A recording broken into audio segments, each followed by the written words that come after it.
Sometimes you're in so much pain that you don't manage to do these stretches and other exercises that would allow you to correct your posture and therefore fix the causes of your pain.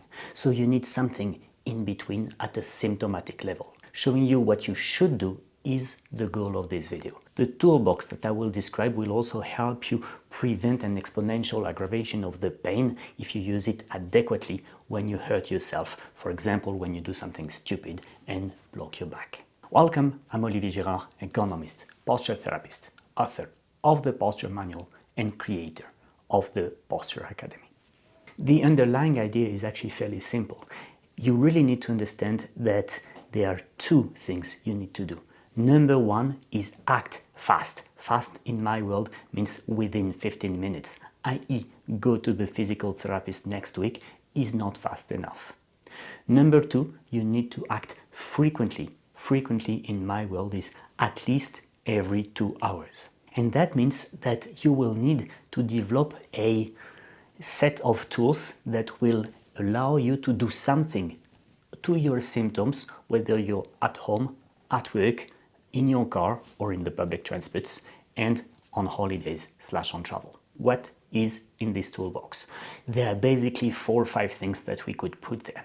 Number one, heat. Number two, cold. Number 3, electricity or electrostimulation, hence EMS. Number 4, some exercises, maybe not stretches, but some other exercises.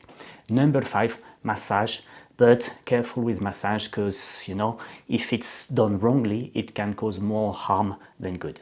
Now, if you're in pain or if you have kind of recurring pain, a weak spot, the first thing you need to do is what I call clinical trials. That means understand how your body reacts to this or that stimuli. Let's take the example of thoracic outlet syndrome. It's characterized by compressions here and there, and fairly often you got the second rib that, rubs against the backside of the shoulder blade at the back. Here and there, we're seeing, kind of a lot of tension. Compression is tension, and therefore, the first clinical trial you're going to do is apply heat every 2 hours consistently for 4 to 7 days and see how your body reacts to that. And if you want to do it at 7, 9, 11, 1 p.m., etc., well, you need to maybe have an electric scarf for your home, but you also need to have some, say for example, Tiger Balm Red in your glove compartment or in your drawer at work, and you need to take a warm shower in the evening, So there are many things that you can use for heat, and you need to test them, maybe not all, but at least some of them, so that you can see which one is effective and in which context. Now, when we're talking about the second rib rubbing against the shoulder blade, we're more talking about an inflammatory process, and that will mean that the first clinical trial we're going to do after the previous one, not at the same time, is going to be based more on the application of cold. And again, same, you have some patches, you have some gels, you have different modalities, but you need to test them to see which one is applicable and effective in which context.